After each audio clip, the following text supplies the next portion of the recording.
All right, guys, now for the main event, the portfolio update. As usual, I'll just very quickly recap the gold, the dollar, maybe, and maybe even the mining index, just before going through all my miners. So, first of all, gold, look, we went all the way down to 1810. We had a massive move back up to even breaching 2000.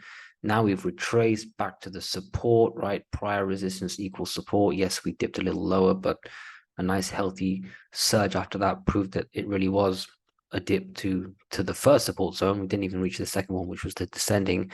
And now it really is the handle of a cup, of a handle of a cup, of a handle of a cup. The more you zoom out, the more cups and handles you see. But the point is, if we get to close above, and a small zoomed in tactical victory here can really change the whole long-term landscape.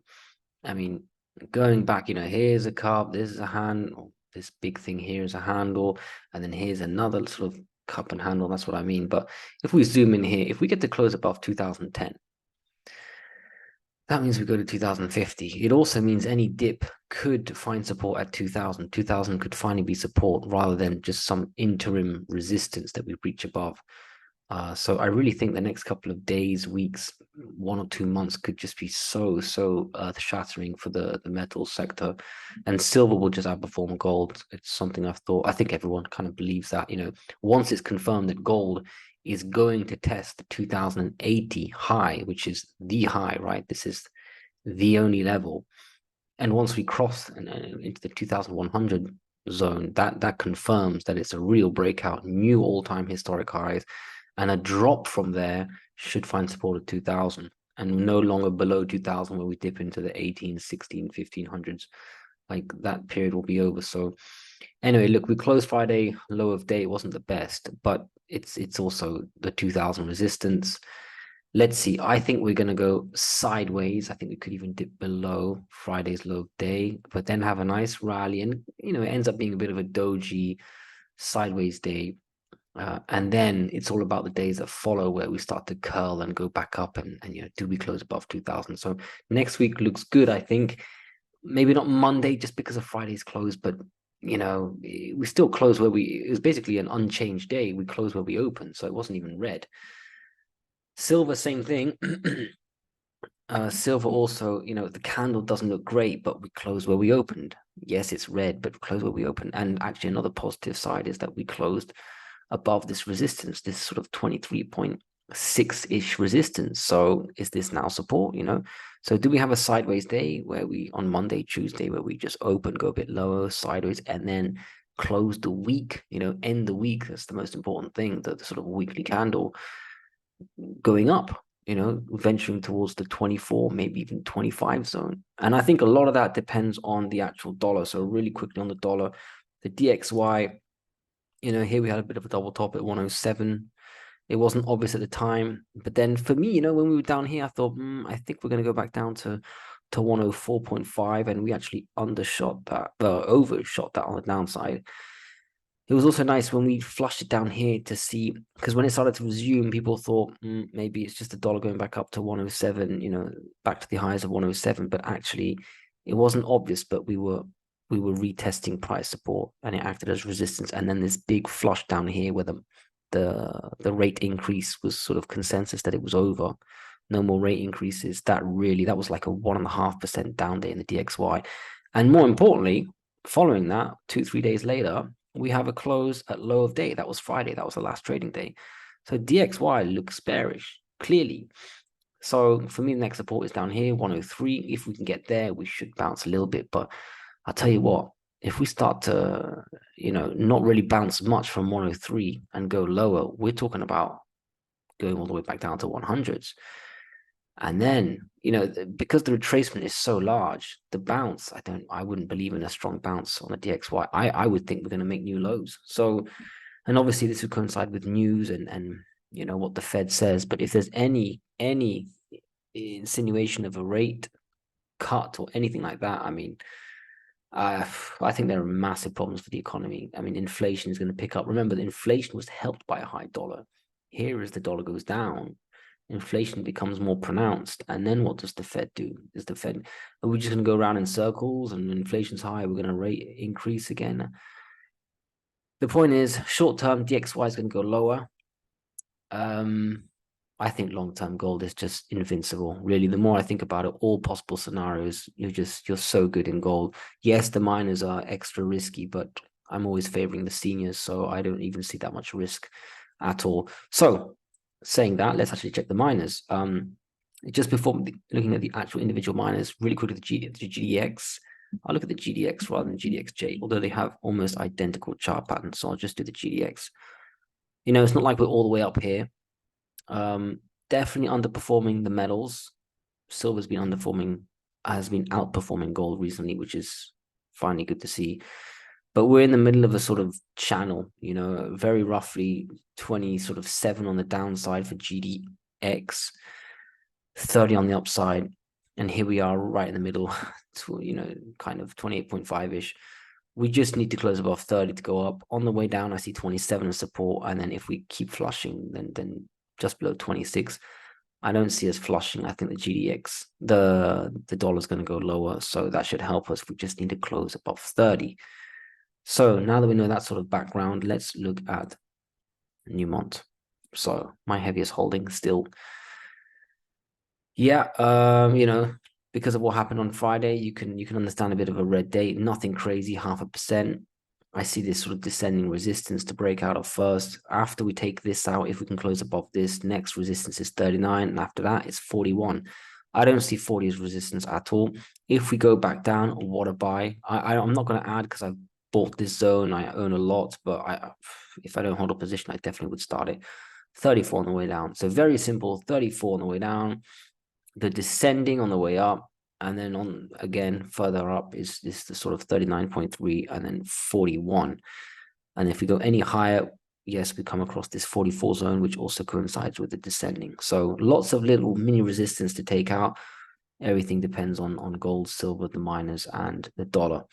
And that goes with everything, goes without saying for all the miners. Okay, Barrick Gold, big red day. Not big red day, sorry, just a 1%, but that's as bad as it gets in terms of candles. I mean, open at high of day, close at low of day. It's not bearish engulfing because it would be like the open would be higher, the close would be lower, but you know, not exactly bullish. So maybe we do dip a little bit on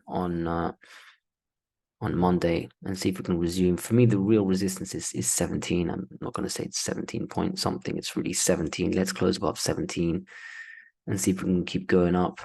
So between Newmont and Barrick Gold, I prefer Newmont. It's just got more of that sort of underwater buoy aspect to it where I feel like it could squeeze a bit more. But Barrick Gold's also very, very under-owned. You know, look at this, it should be way higher. So I'm pretty evenly spread between them, just a bit more value in Newmont at the moment. Agnico-Eagle, very similar to Barrick Gold, stuck between this channel, which coincides quite well with the GDX channel. Open at high of day, close near low of day. Just need to close above 50, big round number 50, so that would really do it. I'm sure Agnico-Eagle will be closing above 50 way before GDX is closing above 30. In fact, by the time GDX is at 30, we're probably back into the 53 zone. So Agnico-Eagle, my favorite miner, actually. I just feel like it's just got great financials behind it too, but also a great chart. Look at that, just very safe and definitely 100% capable. You know, imagine a year from now. I mean, if you want to double your money, in the past, you have to go into some very risky junior speculative. But here, Agnico-Eagle, look, a double from here is what's like, you know, 96, 97. That's pretty much the high of all the way back here, and that could easily be achieved.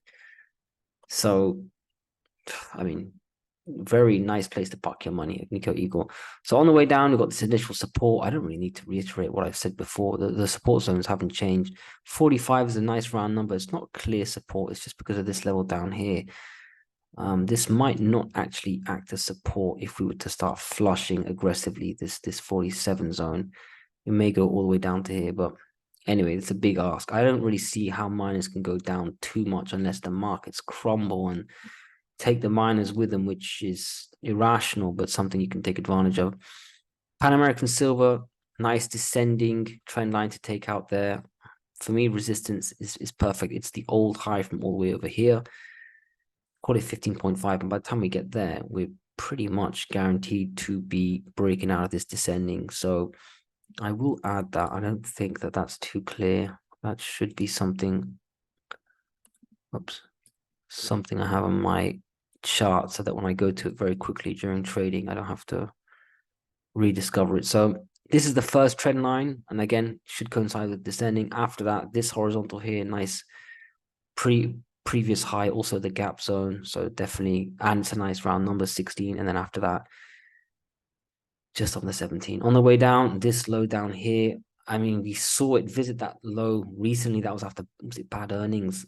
But what a steal, and a nice rally since then, to be honest. I mean, it's pretty ugly chart just before, and then nice rally. It was closing just below this all-important support zone. After that, I do have the March 2020 COVID lows of $10, $11. I don't think we'll ever get there again. Period. I don't think we'll ever get there. But if you do start to flush for whatever reason, this one, a bit like a Agnico-Eagle, what a steal. Okay, Wheaton. Wheaton was one that I wanted to sell it, liquidate it, and spread its proceeds across these top four, my favorite seniors, so Newmont, Barrick, Agnico, and Pan America. But I was just on holiday and I didn't have the sophisticated screens that I like, and I just got lazy, didn't do it. Quite happy that I didn't do it, because actually I think it's been outperforming these other seniors. It's had a nice move up, and despite the one point I keep reiterating about Wheaton is that it doesn't have much upside. It can't go up too much, plus 15, 20, 30% max, and it's at absolute highs, and that's it. Whereas, Newmont, these other ones, you could do 100% easily. So although there isn't much upside percentage-wise, it can't outdo the others. It did actually outdo them, I think, here. It went down less and up more. So I might still, liquidate Wheaton and, pat it on the shoulder and say, look, well done. You've done exactly what you were hired to do, which is to defend the capital that I put into you and actually increase the capital, whilst others, very good stocks, have gone down to some extent. But I think we're reaching the maximum juice squeeze out of you. I just feel like if the sector goes up, Wheaton will not. It did this week, but it cannot be consistently expected to outperform these others that have so much more catching up to do relative to the miners. So Wheaton, that's what I see. It also closed pretty much above prior resistance. For me, resistance was sort of 45 point. I don't know, was it 45 or 45.5? 45.7, but it's there, it closed above. I mean, we pierced above on Thursday, and then again this sideways day. So Wheaton, very strong relative to the others, especially this week, and I may just take advantage. So let's see if I do it on Monday or Tuesday. But I think you may actually not see Wheaton in the next portfolio update, which means I liquidated it, because why have it there unless someone else wants me to cover it? And by the way, guys, if you want me to cover a certain stock, let me know. I'm already covering two that I don't hold. Okay, first Majestic. Another chart. I've seen quite a few charts like this. Look at this descending, clear. So next resistance for me, I mean, we're pretty much there, 5.5. So I would sell at 5.49 if I really wanted to. It's simply the descending trend line. If we keep going up, then it gets really interesting. Then we're selling just below 6. If I had to sell, it'd be like 5.89 or something, or maybe even just a bit below that, just lower than this high of day here. That's how I do it. So I'd sell just below there. But, that would not just be the horizontal resistance, but this descending. Okay, it hasn't touched in a while, but look, it's this descending here. I feel like we're very close to a squeeze on First Majestic. And wouldn't it be perfect timing if gold starts to take out 2000, 2010, silver starts to squeeze towards 25, then you're going to start seeing First Majestic like above 6. And then it starts to get on the radar of other, let's say smaller investors or smaller institutional investors or people searching for value or momentum or the meme traders or the day traders. But this thing is pretty close, and a few of them have similar patterns to a sort of short squeeze. Remember the silver squeeze? This is prime candidate. In fact, it was the prime candidate during the silver squeeze. I think it was then, right? It was then. So 5.5, after that 6, nice round numbers. After that 6.5, 6.4 actually. But once you're closed above 6, I really feel like this is a squeeze chart, and it could go straight past 6 and go to 7, something crazy. I just have a feeling about that. So that's First Majestic. On the way down, actually, this is not support at all. To be honest, this can be deleted. There's only one support, and that's the old lows from down here, 4.4-ish, which coincides perfectly with the absolute long-term lows down here. Look at this. These are really significant trend lines on First Majestic. This one's spanning out from, wow, 2008, straight through 2016. And then in comes the March 2020 lows, the absolute massive events of the past 2 decades. The 3 big events all coinciding on the same support, and also the recent low. So First Majestic was really at a low, and after this, was it bad earnings? It doesn't even matter. It started to outperform. I remember saying that it was outperforming straight away the next day, and then it was going up when the whole sector was down. So First Majestic is seriously undervalued down here. It outperforms. It's stronger than the index and its peers down in this zone, and it also happens to coincide with absolute long-term and strategically important events lows. So support 4.4. To be honest, if it gets down there, buy early. So I'd probably buy at 4.6. But resistance, look at this, it's really coming up to a head here. So there you go. Not to reiterate the point too much. First, Fortuna Silver. I always get those two mixed up. Fortuna Silver, good news. I think it had good earnings, right? New mine online, like very good production. Thank you. That was great. And I don't like Fortuna that much because of the jurisdiction, Mexico. I mean, there are not many silver mines outside of Mexico, not many good ones with good deposits. And it had bad earnings over here, and then down we go and up we go on the opposite news. So, and technically, look at this. We crushed out of this resistance zone, so way above the earnings drop, and we took out this descending, which I think did actually act as resistance. I mean, look here, we closed pretty much around that, and then we back tested it and closed above it. So bullish, very bullish. Look, we're up 1% on the day where the sector was red, and all the others all the other stocks were pretty much red. So it looks great. Next resistance is the old high just below 4, let's say 3.9. After that, 4.2. And then after that, you start going into a zone which we haven't been in for a long time. So Fortuna is extremely strong. Very happy to see that based on news. So we just need the metals and the sector to follow through to allow it to continue to its path of least resistance, which is up to 3.9, basically the 4 zone. So Fortuna looks absolutely wonderful. EXK, can't say the same thing. Another stock where it's got this descending trend line to break out of. You can see it tagged its price support of sort of 2.25-ish, 2.25, 2.3. So, I should have left it there actually, but, just below 2.3 maybe. Just need to close above that. But if we do, we're basically coming to double trend line resistance, the horizontal and the descending. So for that, you really do need the sector to be on your side. Does that take the dollar going down, the metals going up? The market, by the way, I'm not sure. For me, the markets have to go down next week. Do the miners go up despite that? I hope so, because the markets are really elevated. You don't want the miners to go down with the markets just because the markets are down. But yeah, as long as the sector goes up, you can close above this descending, and then you've got these little horizontal resistance points. I'm not sure how much this will be resistance. I think this counted during this period here, but I may delete that actually. You know what? I will. I just feel like it might not be clear resistance, even though 2.5 is a nice number. I prefer to keep it simple when in doubt. So there you go, double resistance. So it makes sense that we didn't go straight through there. Let's see what happens with the sector next week.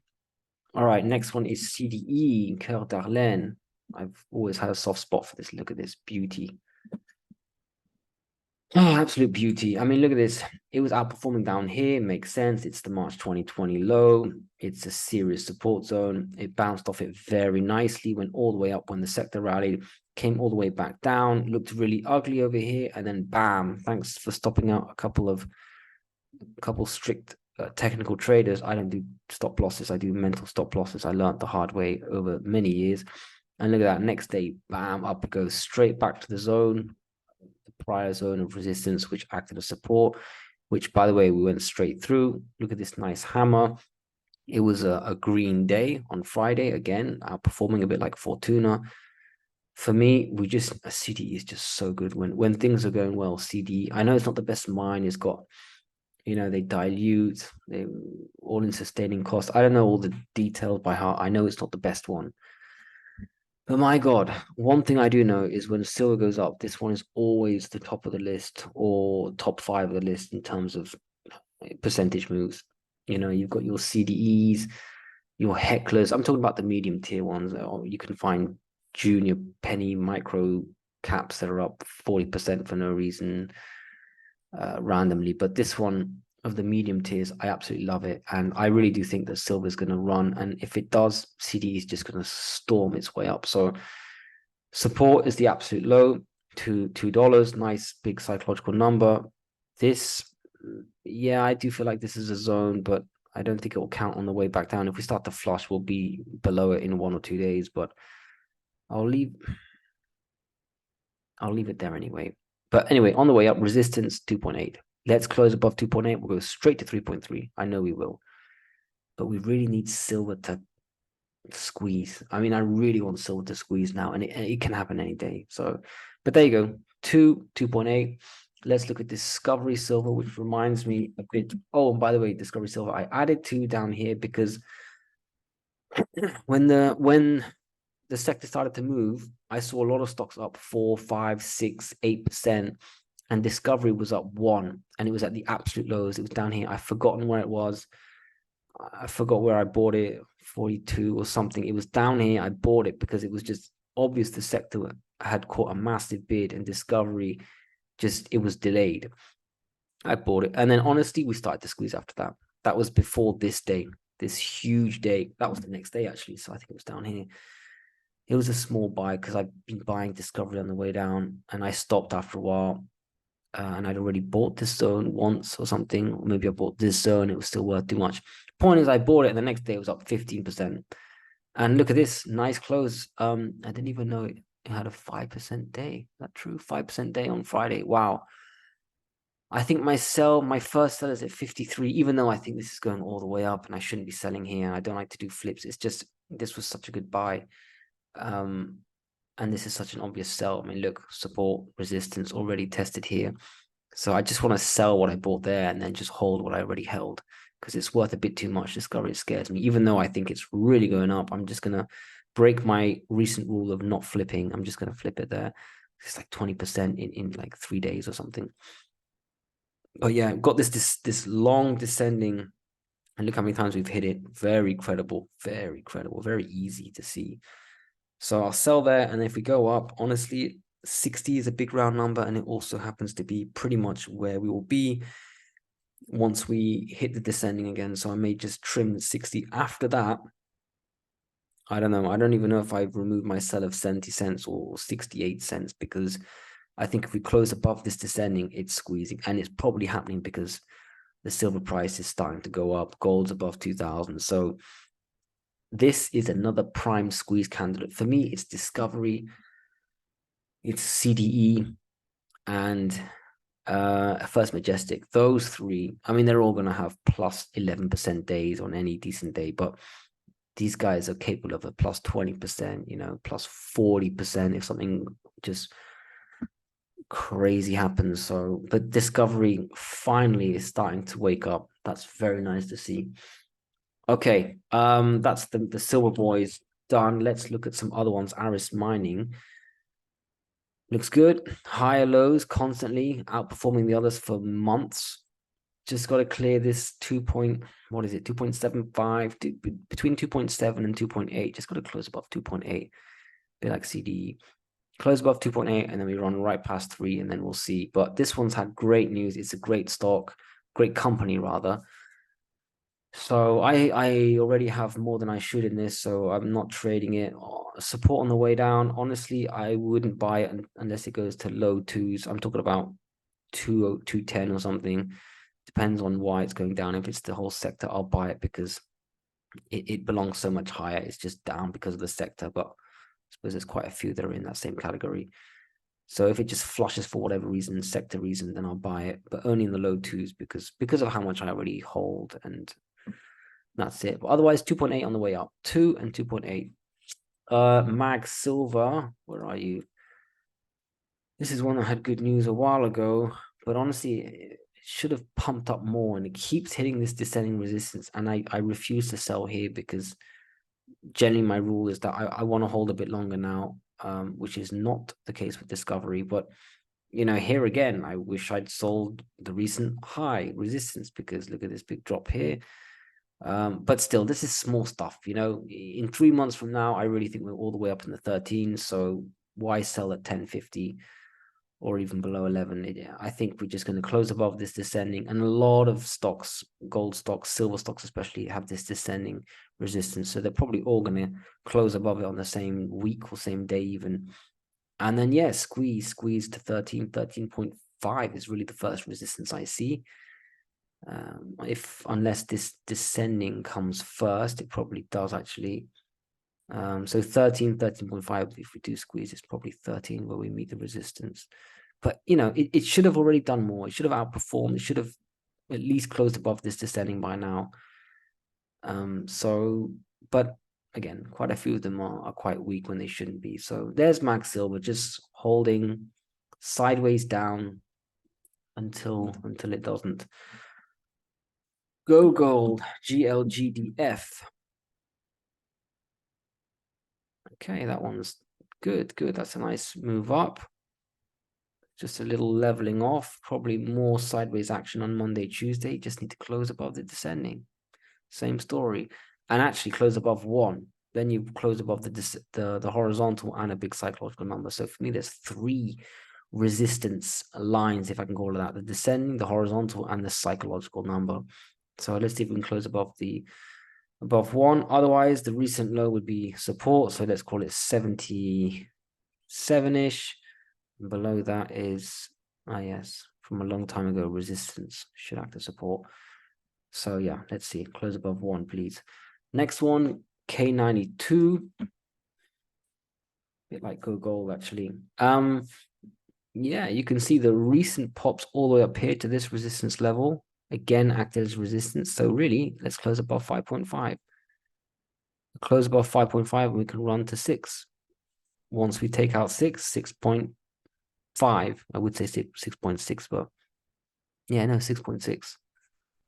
Recent low is support, just as it was on this period here, middle of November. So you know what, I'm going to move this up. There you go. And this will be 5.5. There you go.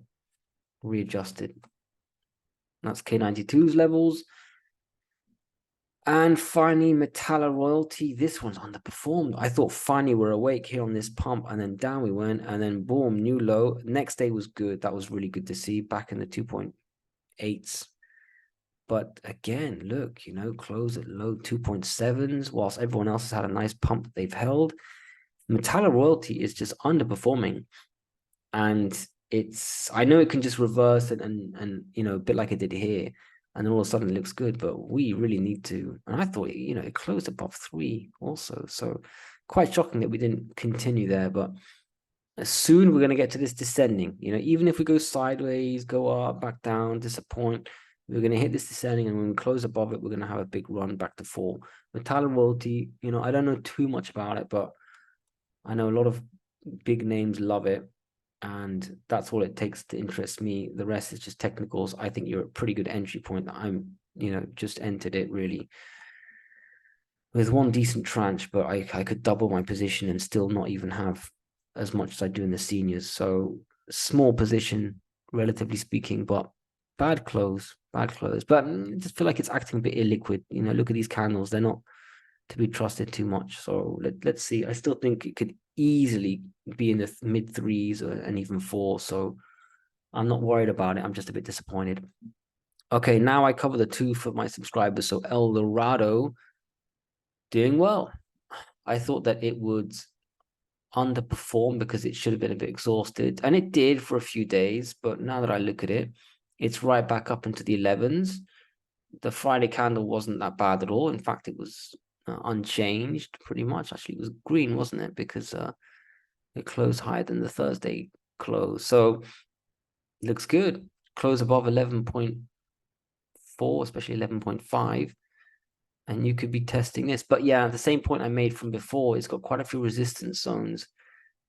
You know, it's got obviously 11.5 first of all. After that, you got this descending, which I think it might ignore this descending because it's so close to the actual real resistance, which is 12, a big round number and the recent high.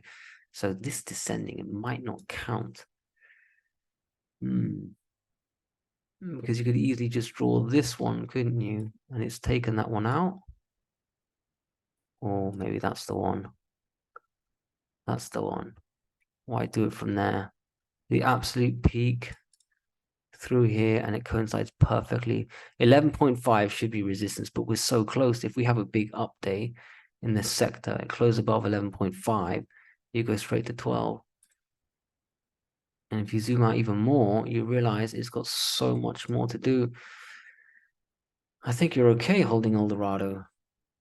Don't know what your position is or your risk, you know, all the other particulars around your investment strategy, but actually this looks okay. If you can close above 11.5, you could easily test 12. And a close above 12, really, there's not much resistance. There might be a pit stop here at 12.5 just because of this. Retest 12, and then up you go to basically 14.5. Another pit stop maybe at 13.5. I'm not going to draw the lines, even though they are correct in my opinion. I just don't like to ruin the chart too much, but I think this correction I did here changes the picture for me. It means instead of 3 resistance, you have, okay, you still have 3, but this one here, this supposedly strong one, could be taken out very soon. So that looks good, actually. Okay, Hecla, I forgot to check the support zones, but I'm kind of focused on the way up. Eldorado support zones. Yeah, it's probably this zone here. Previous low from there, also the resistance. It kind of depends. 10 to 10.3 is the same thing, let's be honest.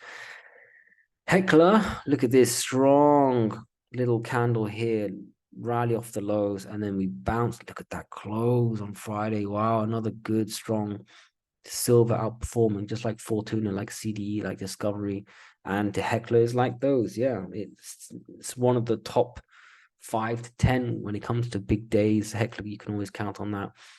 Look at that, close a high of day, closed above this high. Next stop, was it 4.8? It's hard to tell. It's this, yeah, that's why I drew this before. It's this rough zone of resistance, you know. Can't tell exactly where it's going to be. It's before 5 though. Support, yeah, that was also rough. That definitely worked down here. So yeah, Hecla, let's see. But look, if the sector's going up, because, you know, we haven't had the best candles on Friday. If this is what it does on a bad or an unchanged day, imagine a good day where silver's cracking up, going towards 24 and all that. You could go all the way up and test this descending. So Hecla looks very, very good. Very good. I don't own it, but it's I've always wanted to own it.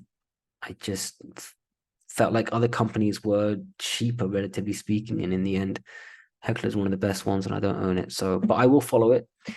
That's it. Let me know if you want me to follow any other stocks. Just comment as usual, and I hope that wasn't too long. Otherwise, have a very good Sunday, and looking forward to Monday's price action. Good luck.